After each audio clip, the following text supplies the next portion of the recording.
All right. So where are we? We are on revision thing. मैं macro की करवा रहा हूँ आपको. मैंने आपको कहा था कुछ कर्व मैक्रो के पहले हम करेंगे, तो एक पहले देख लेते हैं जी. Laffer curve. अच्छा, कुजनेट और लॉरेंस में कोई प्रॉब्लम तो नहीं है जो लास्ट टाइम किया था?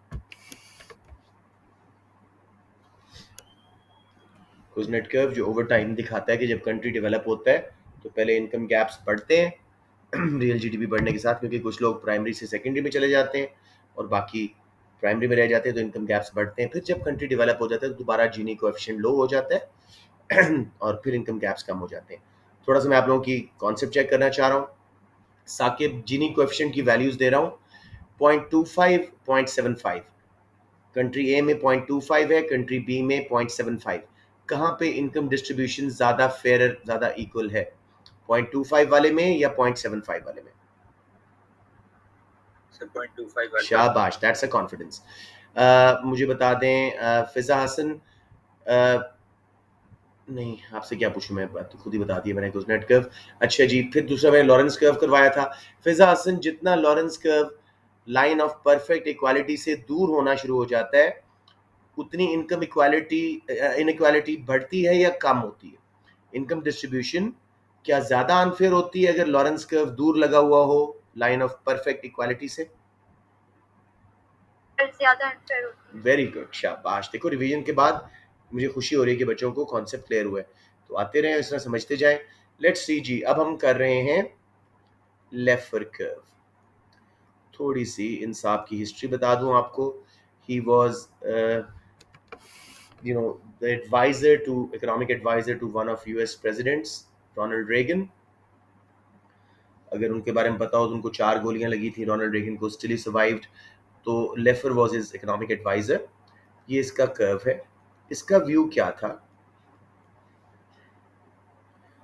नहीं सॉरी, मैं उल्टा कर गया हूँ.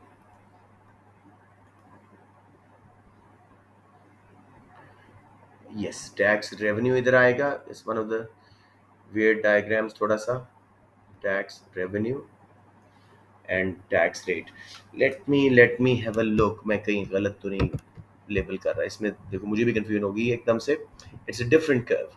Let me just quickly have a look on Laffer curve. CMS part 2 में आएगा कि न्यू में आएगा? न्यू में आएगा.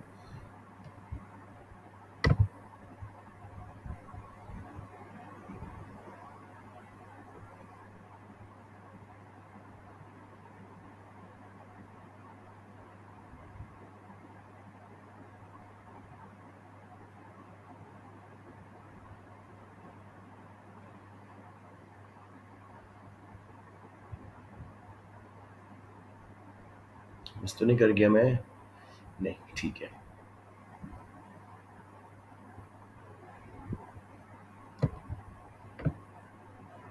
ये है जी Laffer curve. Revenue and tax rate सही कर रहा था शायद, मैं कंफ्यूज हो गया हूँ, लेकिन चलिए अच्छी बात है, फिर भी कोई हर्ज नहीं. टैक्स रेवेन्यू और इधर टैक्स रेट. ठीक है. एक बार मैं फिर देख लूँ उसको कि मैं कोई गलत चीज़ ना बना जाऊँ. किधर गया किधर गया किधर गया? इसको मैंने भी मिनिमाइज करता हूँ इसको. या हियर इट इज. फिर मैंने रख दिया, बंद कर दिया उसको. यप. चले एक बार बनाते हैं, उसके बाद देखते हैं कोई गड़बड़ है तो. जी, अब ये क्या शो कर रहा है कि टैक्स रेट बढ़ रहा है जब 30, 40, तो टैक्स रेवेन्यू साथ साथ बढ़ रहा है. Make sense. अलबत्ता एक सर्टेन लेवल के बाद अगर हम टैक्स रेट बढ़ाएंगे तो टैक्स रेवेन्यू गिरना शुरू हो जाएगा. ये देखिए, 40% जब टैक्स रेट था, टैक्स रेवेन्यू ज़्यादा था. 50% पे टैक्स रेट आया तो टैक्स रेवेन्यू गिर गया. Why is that? ये कहता था कि अगर if tax rate on highest incomes या profits is too high, disincentive आता है टू वर्क एंड प्रोड्यूस. और डिसइंसेंटिव की वजह से लोग कम घंटे काम करते हैं, फर्म्स प्रॉफिट कम बनाती हैं, बिकॉज उनको पता है हमारे प्रॉफिट का और हमारी तनख्वाहों का बड़ा हिस्सा गवर्नमेंट ले जा रही है। तो अगर government highest bracket of tax को कम कर दे तो हमारा रेवेन्यू बढ़ जाएगा। बात समझ आ गई लेफर कर्व की? It's relationship between tax revenue and tax rate. Laffer के मुताबिक बहुत ज़्यादा अगर प्रोग्रेसिव टैक्सेशन कर दी जाए हाईएस्ट इनकम ब्रैकेट पे, लेट से मिलियन से ऊपर, एक ज़माने में अमेरिका में और इंग्लैंड में 80% टैक्स रेट था, तो उससे disincentive to work and produce आता है। लोग ज़्यादा नहीं कमाना चाहते, उनको पता है ज़्यादा हिस्सा गवर्नमेंट ले जाएगी और हमें इतना रिस्क लेना पड़ रहा है, इतना मेहनत करनी पड़ रही है, वो कम काम करते हैं और ओवरऑल टैक्स रेवेन्यू गिर जाता है। उसने कहा था अगर हाईएस्ट ब्रैकेट ऑफ टैक्स को चॉप ऑफ कर दो, कम कर दो, तो हमारा टैक्स रेवेन्यू बढ़ जाएगा। किसी बच्चे को यहाँ प्रॉब्लम?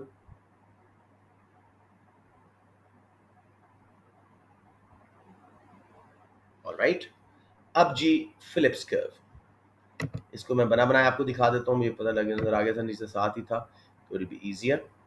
ये देखिए फिलिप्स कर्व क्या शो करता है। या फिलिप्स कर्व shows inverse या negative relationship between inflation rate and unemployment rate। Phillips जो कि एक स्टूडेंट थे इन ये अपना जो अपना लंदन स्कूल ऑफ इकोनॉमिक्स में, उन्होंने एक रिसर्च थीसिस लिखा on the basis of a data कि भाई जब भी इंग्लैंड में महंगाई हुई है अनएम्प्लॉयमेंट कम हुई है, और जब अनएम्प्लॉयमेंट बढ़ी है महंगाई कम हुई है। तो उसने कहा there is a trade off between inflation and unemployment. कौन सी इन्फ्लेशन? डिमांड पुल। और कौन सी अनएम्प्लॉयमेंट? साइक्लिकल। तो ये फिलिप्स कर्व देखो, शॉर्ट टर्म फिलिप्स कर्व ऊपर से नीचे आ रहा है। ये क्या शो कर रहा है कि natural rate of unemployment you, अगर इसको गवर्नमेंट कम करना चाहे, U1 पे करना चाहे, तो एक्सपेंशनरी पॉलिसीज यूज करें। हम बी पॉइंट पे जाएंगे फिलिप्स कर्व के, प्राइस लेवल कुछ बढ़ेगा लेकिन अनएम्प्लॉयमेंट कम हो जाएगी। तो इसने कहा था कि गवर्नमेंट जब भी चाहे अनएम्प्लॉयमेंट कम कर सकती है बाय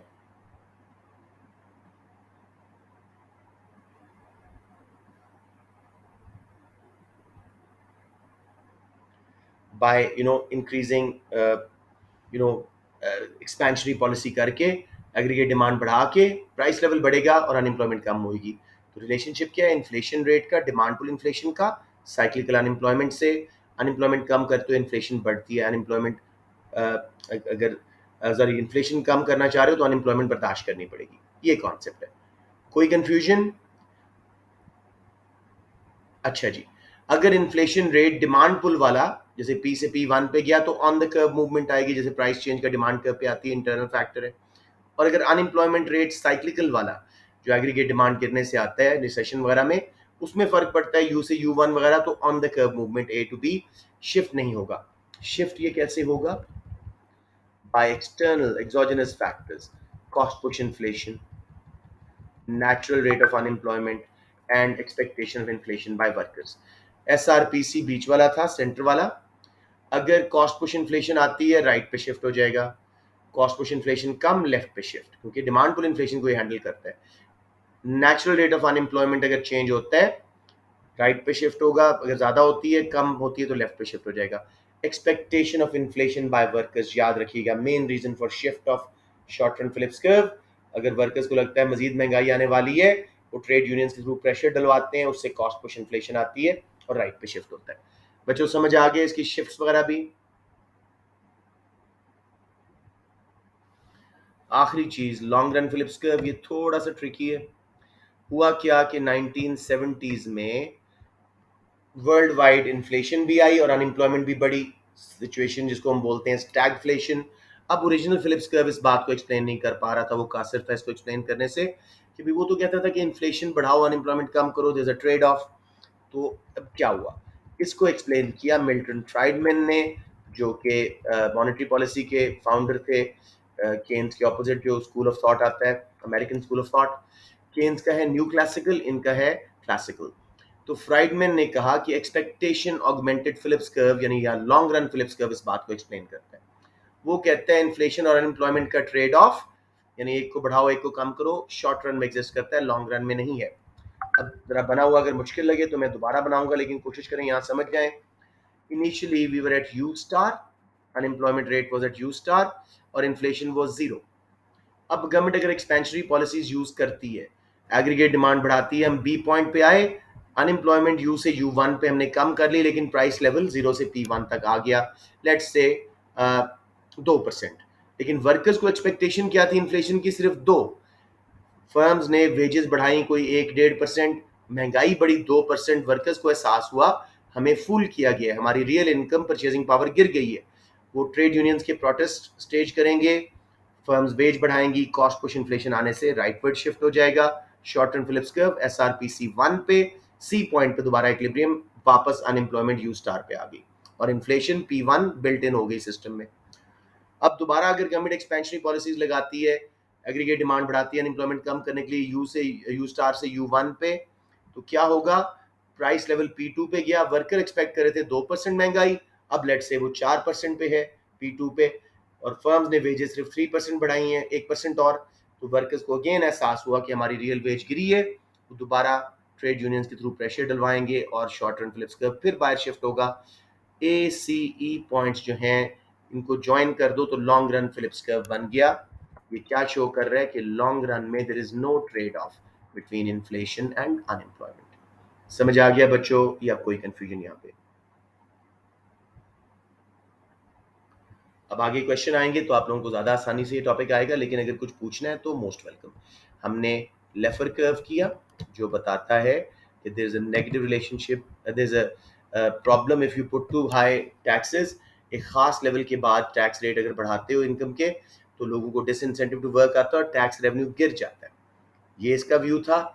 और दूसरा फिलिप्स का व्यू था, शॉर्ट रन में इन्फ्लेशन और अनएम्प्लॉयमेंट में ट्रेड ऑफ है, लेकिन जब दुनिया भर में महंगाई और अनएम्प्लॉयमेंट इकट्ठे बढ़े तो लॉन्ग रन फिलिप्स कर्व का कॉन्सेप्ट आया कि workers can be fooled in short run only by raising wages a little bit, लेकिन जब उनको पता लगेगा कि महंगाई ज्यादा बढ़ी है हमारी वेज रेट से, वो कॉस्ट पुश इन्फ्लेशन कॉज करवाएंगे ट्रेड यूनियन से प्रेशर डाल के, वेज रेट बढ़वा के, और शॉर्ट रन फिलिप्स कर्व बाहर शिफ्ट रहेगा, होता रहेगा। तो हर दफा गवर्नमेंट को ज्यादा हाई प्राइस लेवल जंप करवाने पड़ेंगे इन्फ्लेशन के, और अनएम्प्लॉयमेंट वापस ओरिजिनल लेवल पे यू स्टार पे आती रहेगी। Any confusion? मैं ये अनएम्प्लॉयमेंट का नेचुरल रेट बता रहा हूं, इसको दोबारा एक बार समझ लें। This is when no involuntary, this only involuntary unemployment, यानी साइक्लिकल। वॉलंटरी अनएम्प्लॉयमेंट हो सकती है, फ्रिक्शनल भी, स्ट्रक्चरल भी, क्लासिकल। वॉलंटरी उसको क्यों कहते हैं? लोग खुद नहीं कर रहे, सीजन चेंज हुआ था उस इलाके में चले जाओ जहां जॉब्स हैं, टेक्नोलॉजी एडवांस हुई थी, वो लर्न कर लो या हल्की जॉब कर लो, वो सारी वॉलंटरी हैं। रिसेशन में डॉक्टर कहता है मुझे सफाई का काम करने दो, वो भी नहीं उसको मिलता, वो इनवॉलंटरी है। तो अगर सिर्फ साइक्लिकल अनएम्प्लॉयमेंट एग्जिस्ट कर रही है तो हम उसको नेचुरल रेट ऑफ अनएम्प्लॉयमेंट बोलते हैं। सब बच्चों को क्लियर है जी? अच्छा बच्चा, आज मैं आपको थोड़ा सा चैप्टर 1 से जल्दी से कुछ करवा रहा हूं। अगर कुछ टाइम बचा तो मैं यूनिट 3 जिसका वादा किया हुआ है वो आपको प्रॉपर्ली करवाऊंगा। तो मैं इसको सही तरह खोलूं और चैप्टर 1 से कुछ बातें स्टार्ट करते हैं ताकि आपके कॉन्सेप्ट अच्छे होते जाएं। सबसे पहले 4 measures, GDP, GNP, NDP, NNP, gross domestic product, gross national product, net domestic product and net national product. इनको बनाने से पहले जीडीपी को समझते हैं। जीडीपी क्या है? Money value of all final goods and services produced with in the geographical boundaries of a country over a year. इसमें क्या क्या शामिल है? Money value, number of goods हम नहीं लिखते कि 5 सोफे बने थे 10 गाड़ियां, नहीं, उनको प्राइस में मल्टीप्लाई करके प्राइस को क्वांटिटी में, जीडीपी में डॉलर्स में वैल्यू शो करते हैं। एक पर्टिकुलर पीरियड में होना चाहिए, एक साल के अंदर अंदर। मल्टीनेशनल का बनाया हुआ भी हमारे जीडीपी का हिस्सा है, क्योंकि हमारी बाउंड्रीज के अंदर वो बना रही है, होम कंपनीज बन गई हैं।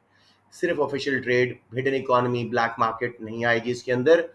अर्नड इनकम्स आएंगी, वेजेस, रेंट, इंटरेस्ट वगैरह, ट्रांसफर पेमेंट्स, पेंशन वगैरह नहीं आएंगी, अनएम्प्लॉयमेंट बेनिफिट्स वगैरह। समझ आ गया बच्चों जीडीपी का कॉम्पोजिशन?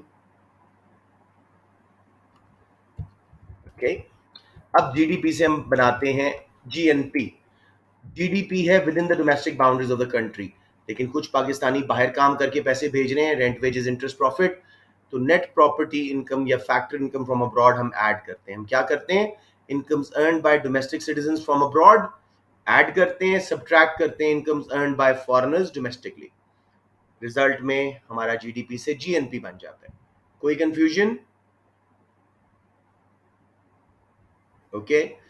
अच्छा जी, जीडीपी से NDP, net domestic product, net का वर्ड है कि कुछ निकाला है, डेप्रिसिएशन निकालेंगे कैपिटल इक्विपमेंट पे।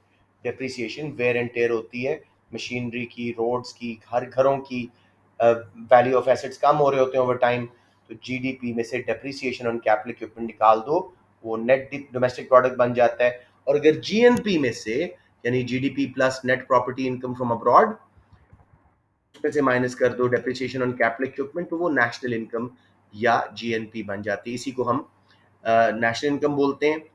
नेशनल इनकम डिस्पोजेबल क्या है? नेट नेशनल प्रोडक्ट ही नेशनल इनकम है। National income disposable means direct taxes minus कर दो और ट्रांसफर पेमेंट ऐड कर दो। डायरेक्ट टैक्सेस निकलेंगे, डिस्पोजेबल इनकम निकलेगी, ट्रांसफर पेमेंट्स गवर्नमेंट ने वापस कर दी थी टैक्सेस में से, तो अब हमारा एनएनपी से एनवाईडी नेशनल डिस्पोजेबल इनकम बन गई। कोई कंफ्यूजन बच्चों यहां तक? ओके, अब जी nominal versus real GDP. Real GDP means inflation हम एडजस्ट कर चुके हैं, इन्फ्लेशन का इफेक्ट निकाल चुके हैं, इसका फॉर्मूला बच्चों सीख लो। रियल जीडीपी का फॉर्मूला है नॉमिनल जीडीपी, ये कैलकुलेट करना आता है, over deflator, nominal GDP over deflator. Money GDP है nominal, deflator current year price index divided by base year price index, जो एएस में भी पढ़ा था। अब एक एग्जांपल है ताकि समझ आए। 2019 में इस कंट्री का नॉमिनल जीडीपी था 100 मिलियन, 2020 में नॉमिनल जीडीपी था 120 मिलियन। अब नॉमिनल जंप कितना है जी? 20 मिलियन का। हमें लग रहा है 20 मिलियन की आउटपुट बढ़ी है, लेकिन ड्यूरिंग 19 10% इन्फ्लेशन थी, उसको एडजस्ट करेंगे तो रियल पिक्चर सामने जाएगी, रियल जीडीपी पर हेड रियल जीडीपी सामने आएगा। डिफ्लेटर का formula, current year price index, जो 10% महंगाई हुई थी उसको ऐड करो, 100 होता है बेस ईयर में, 110 बन जाएगा। बेस ईयर हमेशा 100, उससे 100 पे डिवाइड करो, डिफ्लेटर हो गया 1.1। रियल जीडीपी निकालने के लिए 120 जो करंट ईयर का 2020 का नॉमिनल जीडीपी, उसको डिवाइड किया 1.1 पे, 109.09 असल आउटपुट था, रियल आउटपुट वैल्यू ये थी। इन्फ्लेशन ने लगा कि 120 मिलियन पे पहुंच गया जीडीपी, नहीं, वो सिर्फ मनी इल्यूजन था, प्राइस इल्यूजन था। जब प्राइस लेवल को एडजस्ट किया बेस ईयर पे, तो हमें पता लगा कि ये सीन है। बच्चों कोई कंफ्यूजन?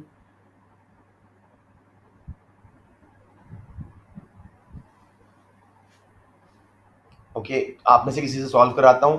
अगर इन्फ्लेशन रेट 20% होती लेट्स से फिजा, तो हम कैसे कैलकुलेट करते डिफ्लेटर? यहाँ पे इसी क्वेश्चन में इन्फ्लेशन रेट 10% की जगह 120% होती तो डिफ्लेटर कैसे बनता?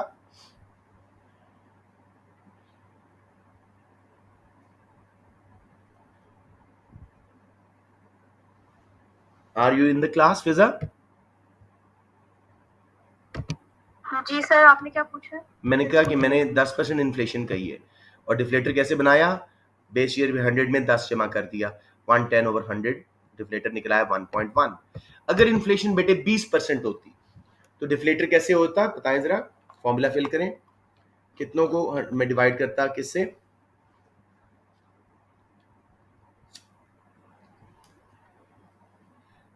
बेस ईयर में हमेशा 100 होता है, 10% महंगाई हुई थी, मैंने 110 कर दिया था। अब मैं कह रहा हूं इन्फ्लेशन इज 20%, तो कैसे होगा?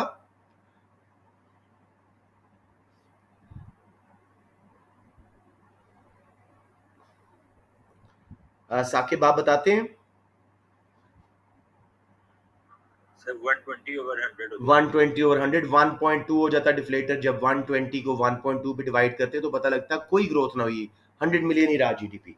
अब समझ आ गया रियल जीडीपी का concept? Fiza you got it? कैसे हुआ है? जी सर। अगर 15% इन्फ्लेशन होती तो कैसे डिफ्लेटर निकलता बेटे, प्लीज बता दो। अब 15% अगर, हाँ, 150 बाय 100। 115 बाय 100, 1.15 जो भी आंसर आता है, ठीक है, उसको डिवाइड करके। So that is that. अच्छा जी, ये 3 मेथड्स ऑफ जीडीपी जरा देख लीजिएगा। इनकम आउटपुट मेथड में हम सिर्फ वैल्यू एडेड पार्ट काउंट करते हैं, यानी selling price minus cost of materials, ताकि डबल काउंटिंग ना हो। इनकम मेथड में हम सिर्फ earned incomes, rent, wages, interest, profits, dividend वगैरह ऐड करते हैं, पेंशन, अनएम्प्लॉयमेंट बेनिफिट्स वगैरह नहीं करते। नेशनल इनकम मेजर के लिए एक्सपेंडिचर मेथड में हम क्या क्या ऐड करते हैं? सब्सिडीज ऐड कर देते हैं, क्योंकि वो एक्सपेंडिचर में नहीं आए, लेकिन उन्हें प्राइस को कम कर दिया था ना एक्चुअल वैल्यू से, तो सब्सिडीज को ऐड कर दो। एक्सपोर्ट्स को ऐड करो, क्योंकि हमारे मुल्क में बनी थी, चाहे हमारे एक्सपेंडिचर में नहीं आई, हमारे जीडीपी का हिस्सा है, तो सब्सिडीज ऐड करें, एक्सपोर्ट्स ऐड करें। हर चीज बिकती नहीं है, अनसोल्ड स्टॉक्स की वैल्यू ऐड करते हैं। सो एक्सपेंडिचर मेथड में उसको एडजस्ट करने के लिए है तो C प्लस आई प्लस जी प्लस एक्स माइनस एम, लेकिन कैसे करेंगे? सब्सिडीज को ऐड कर देंगे, क्योंकि उन्होंने प्राइस को कम कर दिया था कंपेयर टू असल value of the product. Expenditure कम हुआ लेकिन वैल्यू ज्यादा थी, जीडीपी ज्यादा था, सब्सिडीज को ऐड करें। एक्सपोर्ट्स हमारे मुल्क में नहीं बिकी, हमारे एक्सपेंडिचर में नहीं आएंगी, लेकिन हमारे मुल्क में बनी थी तो उनको ऐड करो एक्सपोर्ट्स की वैल्यू को। जो चीजें नहीं बिकी वो भी एक्सपेंडिचर में नहीं आएंगी तो उनको भी ऐड कर दो। अब एक्सपेंडिचर मेथड ठीक हो जाएगा। इनडायरेक्ट टैक्सेस को माइनस कर दो, उन्होंने प्राइस बढ़ा दी थी, एक्सपेंडिचर ज्यादा था, असल वैल्यू ऑफ गुड कम थी। इंपोर्ट्स को निकाल दो, हालांकि हमारे एक्सपेंडिचर में, लेकिन हमारे मुल्क में नहीं बनी, हमारी नेशनल इनकम में नहीं है वो। If done properly national income should be equal to national output and national expenditure. ये क्वेश्चन आ जाता होता है, difference between GDP at market prices and GDP at factor cost. Market prices जो नॉमिनल प्राइसेस मार्केट में दुकानों में चीजों की हैं, फैक्टर कॉस्ट जो एक्चुअल पेमेंट फैक्टर प्रोडक्शन को फैक्टर्स ऑफ प्रोडक्शन को गई थी। इसको कैसे जीडीपी एट मार्केट प्राइस को फैक्टर कॉस्ट में कन्वर्ट करते हैं, ये फॉर्मूला है। जीडीपी एट मार्केट प्राइसेस में सब्सिडीज ऐड कर दो, क्योंकि फैक्टर्स ऑफ प्रोडक्शन को ज्यादा पैसे गए थे, सब्सिडीज की वजह से प्राइस कम हो गई थी। इनडायरेक्ट टैक्सेस को माइनस कर दो, इन्होंने प्राइसेस को बढ़ा दिया था, फैक्टर कॉस्ट कम थी। सबको क्लियर हो गई ये बातें?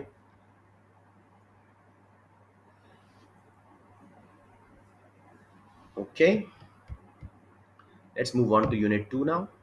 ये रिसेशन वगैरह का थोड़ा सा आपको दिखा दूं, बाकी तो सब डेफिनेशंस भी आसान है, हर चीज आसान है। सिर्फ एक चीज याद रखिएगा, रिसेशन कब होता है? When real GDP falls for at least 2 quarters, 6 महीने कम से कम जीडीपी गिरे या उससे ज्यादा, तो तब रिसेशन हुआ है।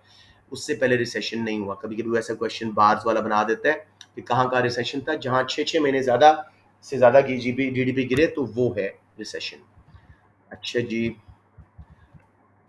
इकोनॉमिक ग्रोथ मेजर करने का फॉर्मूला, रियल जीडीपी 2 यानी करंट ईयर का GDP minus real GDP 1 previous year का ओवर रियल जीडीपी 1 इंटू 100। वैसे हम पीईडी का परसेंटेज चेंज कैलकुलेट करते हैं, या इन्फ्लेशन का सीपीआई 2 माइनस सीपीआई 1, वही फॉर्मूला इकोनॉमिक्स में। तो अगर कॉन्सेप्ट ले लो, 2020 में 103 बिलियन पे जीडीपी था, 2019 में 100, तो real GDP 2 is 103 minus real GDP 100 over real GDP 100 into 100 जब करोगे 3% इकोनॉमिक ग्रोथ। किसी बच्चे को confusion? I think this is pretty confidently आपको सबको आता होगा। Actual growth when we move from a point inside PPC towards PPC, ये क्यों होती है? Because of increase in aggregate demand, government की expansionary fiscal policy and monetary policy के थ्रू हम यू से बी पे आए या बी से ए पे, ये एक्चुअल ग्रोथ है। करंटली प्रीवियसली अनएम्प्लॉयड रिसोर्सेज को यूज कर रहे, रिसोर्सेज की तादाद नहीं बढ़ी, इसका लिंक एग्रीगेट डिमांड के बाहर शिफ्ट होने से। पोटेंशियल ग्रोथ पूरा पीपीसी बाहर शिफ्ट हो, या पूरा लॉन्ग रन एग्रीगेट सप्लाई के साथ इसका लिंक है गवर्नमेंट की supply side policies, education and training, exploration of new resources, new technology research, ये चीजें। बच्चों सबको समझ आ गया है कि नहीं, मुझे बता दें। अच्छा, अब मैं स्ट्रेट इससे आगे जा रहा हूँ, बाकी डेवलपिंग कंट्रीज पर आप एच डी आई के एक बार देख लें, 3 इससे किसी को अगर नहीं आते। H D I human development index 1/3 हम वेटेज देते हैं GNP at purchasing power parity को, 1/3 literacy index को, years of schooling for a 25-year-old in a country and his school attendance, 1/3 life expectancy को। अगर एक कंट्री 1 स्कोर कर रहा है तो फुली डेवलप्ड है, 0 स्कोर कर रहा है तो टोटली अनडेवलप्ड है। इसके अंदर मैं आपको थोड़ा सा परचेजिंग पावर पैरिटी का कॉन्सेप्ट यहाँ समझा दूं ताकि वो भी अच्छी तरह हो जाए। परचेजिंग पावर पैरिटी क्या है? एक बास्केट ऑफ गुड्स या सर्विसेज एक मुल्क में कितने में पड़ रही है? अगर अमेरिका में एक बास्केट $1000 की पड़ रही है और पाकिस्तान में वो $800 में मिल रही है, तो हमारी परचेजिंग पावर ज्यादा है। और ऐसा है, डेवलपिंग कंट्रीज में haircuts, beautician services, dentist वगैरह ये बड़े सस्ते मिल जाते हैं। तो जो non tradeable goods and services डालते हैं, हमारी परचेजिंग पावर पैरिटी ज्यादा होती है, तो उसको फिर हम करेंसी को इंटरनेशनल डॉलर में कन्वर्ट करके परचेजिंग पावर पैरिटी पे एडजस्ट करते हैं, तो डेवलपिंग कंट्रीज का जीडीपी बेहतर नजर आता है। ये कॉन्सेप्ट हो गया। उसके बाद मेरा बेटा मैं सीधा जा रहा हूं यूनिट 4 पे। ये क्रेडिट क्रिएशन प्रोसेस तो अब मैं पूरा नहीं समझा सकूंगा इस वक्त, सिर्फ 2-3 फॉर्मूलाज सीख लो। किधर गया ये क्रेडिट क्रिएशन प्रोसेस? यस, एक फॉर्मूला लिक्विडिटी रेशियो कैसे निकालनी है, ठीक है। तो इसका फॉर्मूला यहाँ पे कहीं लिखा होगा एंड पे। यस, लिक्विडिटी रेशियो का फॉर्मूला ये है जी, टोटल कैश रिजर्व, जितना पैसा बैंक अपने पास कैश रख रहे हैं, ओवर टोटल डिपॉजिट लाइबिलिटीज, जितना उनके पास जमा है। मसलन 1000 पाउंड उनके पास आया, उन्होंने 200 कैश रखा, बाकी लैंड कर दिया, तो 200 पाउंड ओवर 1000 पाउंड, 0.2 या 20% लिक्विडिटी। समझ आ गया? अगर वो लिक्विडिटी रेशियो कैलकुलेट करने का कहें और बताएं कि बैंक इतने पैसे अपने पास रख रहे हैं और बाकी लैंड कर रहे हैं, तो उसके हिसाब से आपने जितना कैश रख रहे हैं वो ऊपर रखें, डिपॉजिट लाइबिलिटीज नीचे रखें, आपका लिक्विडिटी रेशियो निकल आएगी। क्रेडिट मल्टीप्लायर कैसे कैलकुलेट करते हैं? 1 ओवर लिक्विडिटी रेशियो, यानी 1 ओवर 0.25 टाइम्स हो जाएगा। इस तरह जो भी 1000 पाउंड आएगा वो 5000 पाउंड बन जाएगा। कभी कभी वो पूछते हैं कि क्रिएटेड मनी कितनी है, 1000 ओरिजिनल था, 5000 में कन्वर्ट हुई है, तो created money will be 4000 initial deposit minus करके। बच्चों समझ आ गया?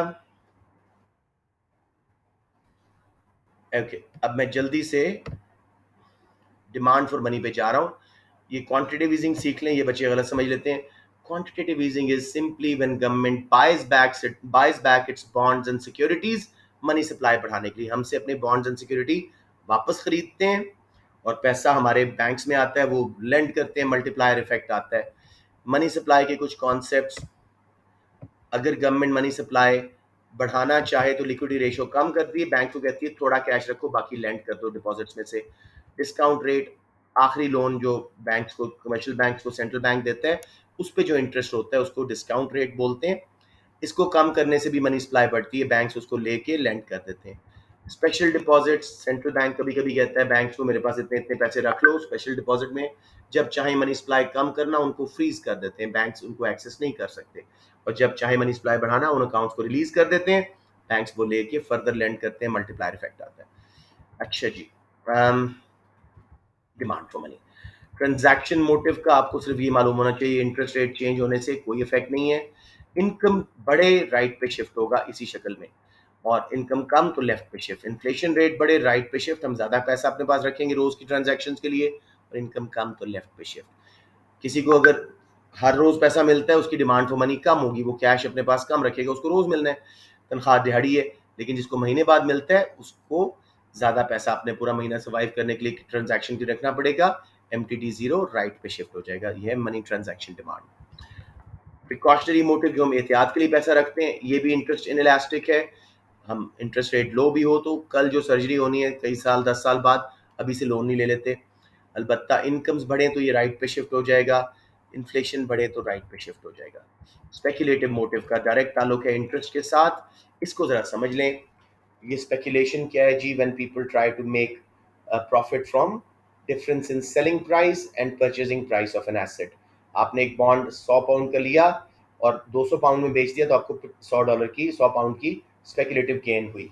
अब जरा समझो, इनके ऊपर फिक्स्ड इंटरेस्ट गवर्नमेंट देती है। मसलन एक बॉन्ड यहाँ पे मैंने हाईलाइट कर रहा हूँ, जहाँ पे एक बॉन्ड जिसकी फेस वैल्यू 100 पाउंड्स थी, गवर्नमेंट ने फिक्स 10 पाउंड इंटरेस्ट रख दिया। अभी इंटरेस्ट रेट क्या है? 10 ओवर 100 इंटू 100, 10%। अलबत्ता अगर बॉन्ड सस्ते हो जाए मार्केट में, डिमांड गिरने से 50 पाउंड के हो जाए, तो वही 10 पाउंड 10 ओवर 50 इंटू 100, 20% इंटरेस्ट बन जाएगा। तो लोग बॉन्ड्स में कब इन्वेस्ट करते हैं? जब बॉन्ड सस्ता हो और उसकी इंटरेस्ट ज्यादा मिल रहा हो। और कैश कब होल्ड करते हैं स्पेकुलेटिव मोटिव वाला? बॉन्ड्स नहीं खरीदते जब बॉन्ड्स महंगे हों और इंटरेस्ट कम मिल रहा हो ऑटोमेटिकली। यही बॉन्ड 200 का हो जाए तो 10 ओवर 200 इंटू 100, सिर्फ 5% इंटरेस्ट है, लोग इन्वेस्ट नहीं करेंगे। दिस टू मच रिस्क कि बॉन्ड कल को सस्ता ना हो जाए, हमारा कैपिटल लॉस ना हो जाए। ये इंटरेस्ट इलास्टिक है, इसकी शेप की वजह से बाकी सारे भी मिला के मनी का डिमांड कर्व इंटरेस्ट इलास्टिक हो जाता है।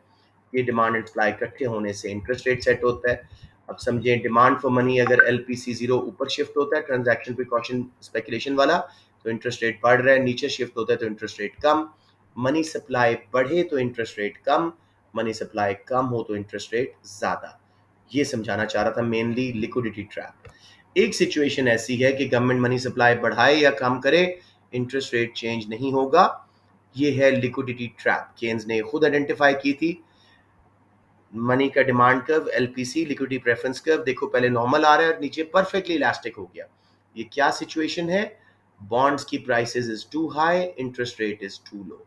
लोग बॉन्ड्स में इन्वेस्ट करने से डर रहे हैं, होल्ड कर रहे हैं कैश। अब गवर्नमेंट मनी सप्लाई बढ़ाए भी या कम भी करे तो इंटरेस्ट रेट IR 0 पे ही रहेगा। ये कुछ चीजें मैं आपको करवाना चाह रहा था। एनी क्वेश्चंस बच्चों?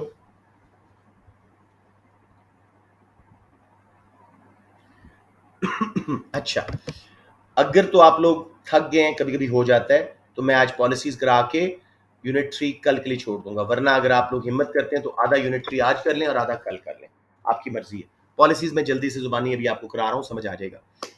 आई नीड योर इनपुट बच्चों, बताएं पॉलिसीज पे छोड़ दूं या यूनिट 3 भी स्टार्ट करूं, वो क्लोज्ड इकोनॉमी वाला।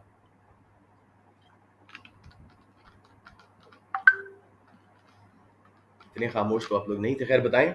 एनीवन जी, I am open ears. Sir policies के बाद पॉलिसीज करके बस कर देते हैं, ठीक है बेटे। देखो, सबसे पहले गवर्नमेंट के 4 मेन मैक्रो इकोनॉमिक एम्स हैं। अनएम्प्लॉयमेंट को कम करना, फुल एम्प्लॉयमेंट करना, प्राइस स्टेबिलिटी करना, हाई इन्फ्लेशन को रोकना, बैलेंस ऑफ पेमेंट को इक्विलिब्रियम में रखना और इकोनॉमिक ग्रोथ को सस्टेनेबल, यानी जो फ्यूचर में भी चल सके, कम से कम पोल्यूशन वगैरह के साथ और डिप्लीशन के साथ। इनको हासिल करने के लिए गवर्नमेंट 2 टाइप की policies, demand side and supply side use करते हैं। डिमांड साइड है fiscal policy and monetary policy, और मॉनेटरी पॉलिसी के साथ ही एक्सचेंज रेट पॉलिसी भी यूज हो सकती है। फिस्कल पॉलिसी के टूल्स क्या हैं? टैक्सेशन, गवर्नमेंट स्पेंडिंग, गवर्नमेंट का बजट। अगर गवर्नमेंट एक्सपेंशन लाना चाहे इकोनॉमी में, अनएम्प्लॉयमेंट कम करने के लिए, इकोनॉमिक ग्रोथ लेने के लिए, रिसेशन के पीरियड में टैक्सेस कम कर देंगे, स्पेंडिंग बढ़ा देंगे, अपने बजट को डेफिसिट कर देंगे। अगर वो कहते हैं ना रिड्यूस्ड बजट डेफिसिट, इसका मतलब है वो कॉन्ट्रैक्शनरी पॉलिसी कर रहे हैं, स्पेंडिंग कम की है और टैक्सेस बढ़ाए, समझ रहे हैं? अच्छा, और जब इकोनॉमी में, चलिए पहले इसके इफेक्ट्स देख लेते हैं। जब गवर्नमेंट टैक्सेस कम करती है और स्पेंडिंग बढ़ाती है, कौन कौन से एम हासिल हो जाते हैं? अनएम्प्लॉयमेंट कम हो जाती है, एग्रीगेट डिमांड बढ़ती है, जीडीपी बढ़ता है, इकोनॉमिक ग्रोथ आ जाती है। लेकिन महंगाई, डिमांड पुल इन्फ्लेशन आ जाती है, और साथ में इनकम्स बढ़ने की वजह से इम्पोर्ट्स हम ज्यादा करते हैं, तो बैलेंस ऑफ पेमेंट का करंट अकाउंट डेफिसिट में। 2 एम हासिल, 2 हाथ से निकल गए। उल्टा जी, अगर मुल्क में बहुत इन्फ्लेशन है, बूम पीरियड है, तो government contractionary fiscal policy use करेगी, टैक्सेस बढ़ा देंगे, स्पेंडिंग कम कर देंगे, अपने बजट को सरप्लस कर देंगे। ठीक हो गया? एज अ रिजल्ट मेरा बच्चा, क्या उसको बोलते हैं, सरप्लस कर देंगे। एज अ रिजल्ट लोगों के पास डिस्पोजेबल इनकम कम, टैक्सेस की वजह से एग्रीगेट डिमांड गिरेगी, अनएम्प्लॉयमेंट हो जाएगी, रिसेशन सा आ जाएगा, जीडीपी गिरेगा, इकोनॉमिक ग्रोथ खराब हो जाएगी। लेकिन balance of payment current account ठीक, क्योंकि इनकम्स कम है तो इम्पोर्ट्स कम है, और इन्फ्लेशन डिमांड पुल हम कंट्रोल कर लेंगे, राइट? अब उसके बाद बहुत जल्दी से contractionary, monetary and fiscal. Monetary देख लेते हैं। इसके टूल्स हैं जी, इंटरेस्ट रेट्स, मनी सप्लाई और कभी कभी साथ में एक्सचेंज रेट। तो माइन की टर्म याद रखिएगा, M for monetary policy, I for interest rates, M for money supply and E for exchange rates. Exact same effect है फिस्कल वाला। एक्सपेंशन लानी है, रिसेशन, अनएम्प्लॉयमेंट को दूर करना है, तो इंटरेस्ट रेट कम, मनी सप्लाई ज्यादा। इंटरेस्ट रेट कम होने से कॉस्ट ऑफ बोरोइंग वगैरह कम, इन्वेस्टमेंट एंड कंजम्पशन के इंजेक्शन से एग्रीगेट डिमांड ज्यादा, अनएम्प्लॉयमेंट कम, जीडीपी गिरा, जीडीपी बढ़ा, इकोनॉमिक ग्रोथ आई। लेकिन इनकम्स बढ़ने से इंपोर्ट्स हुई, balance of payment current account deficit में जा सकता है, साथ में डिमांड पर इन्फ्लेशन आएगी, एंड वाइस वर्सा। एक्सचेंज के ग्राफ भी देख लो, एग्रीगेट डिमांड बाहर शिफ्ट, शॉर्ट रन वाला तो प्राइस लेवल बढ़ेगा, अंदर शिफ्ट तो कम होगा। सप्लाई साइड पॉलिसीज बहुत सारी हैं, education and training of labour, subsidies, privatisation, reducing barriers to entry, deregulation, government licence आसान कर दे, मार्केट्स को कंटेस्टेबल बना दे, ट्रेड यूनियंस को रिफॉर्म कर दें ताकि वो स्ट्राइक्स पे ना जाएं, इंफ्रास्ट्रक्चर डेवलप करे, टेक्नोलॉजी एडवांस करे। इवन आपकी fiscal and monetary policies long run में सप्लाई साइड बन जाती हैं। गवर्नमेंट अगर इंटरेस्ट रेट कम करता है, वक्ती तौर पे एग्रीगेट डिमांड बढ़ती है, लॉन्ग रन में इन्वेस्टमेंट बढ़ने से एग्रीगेट सप्लाई बढ़ती है। गवर्नमेंट अगर टैक्सेस कम करती है, तो इंसेंटिव की वजह से ज़्यादा वर्कर्स काम करने आते हैं, फर्म्स अपना रिटेन प्रॉफिट इन्वेस्ट करके लॉन्ग रन में एग्रीगेट सप्लाई बढ़ाते हैं। तो ये भी बात सही है। Long run aggregate supply curve की शेप ये होती है, एक परफेक्टली इलास्टिक भी होता है, ये हम 3 स्टेज वाला देख रहे हैं। तो इससे सारे एम हमारे हासिल हो जाते हैं। बाकी अब और कुछ नहीं करने वाला। हाँ नहीं, थोड़ा सा MTM का बता दूं आपको। लेफर कर्व फिस्कल पॉलिसी की लिमिटेशन था जो मैंने आज आपको करवाया।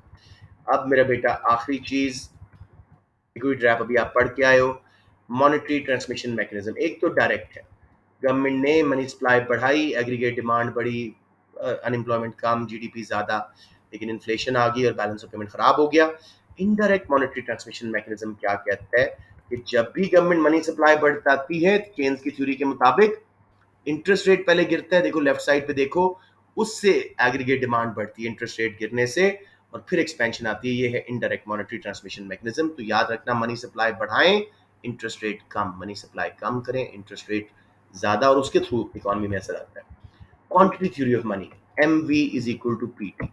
M stand for money supply, V for velocity of income circulation, कितने बार पैसा हाथ चेंज करता है, गर्दिश जर, P for price level, T for transactions या क्वांटिटी या जीडीपी, जो आउटपुट जीडीपी है। ये दोनों साइड्स मॉनेटरिस्ट इकोनॉमिस्ट फ्राइडमैन और फिशर के मुताबिक बराबर होती हैं, M B is equal to P T. तो जब भी मनी सप्लाई बढ़ेगी, उसी स्पीड से प्राइस लेवल बढ़ेगा। इसकी मैं आपको एक कैलकुलेशन दिखा दूं। इनिशियली एम मनी सप्लाई 1000 था, लेटर ऑन 2000 हुआ। ट्रांजैक्शन और वेलोसिटी वो कहते हैं कांस्टेंट रहती है 25 तो जिसको इक्वेशन में डाला, M V is equal to P T. पहले मैंने प्राइस लेवल निकालने के लिए पी को इधर लाया हूँ, एम वी को टी से डिवाइड किया।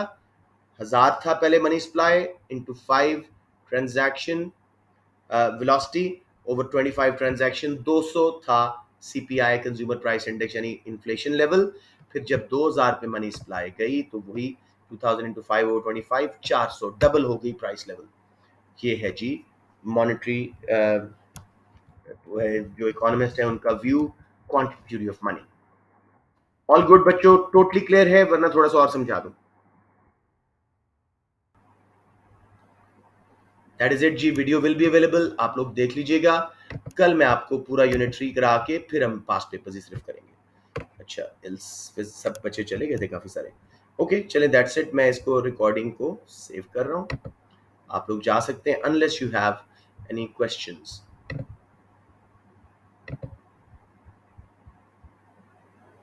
अल्लाह हाफिज मेरा बेटा, टेक केयर।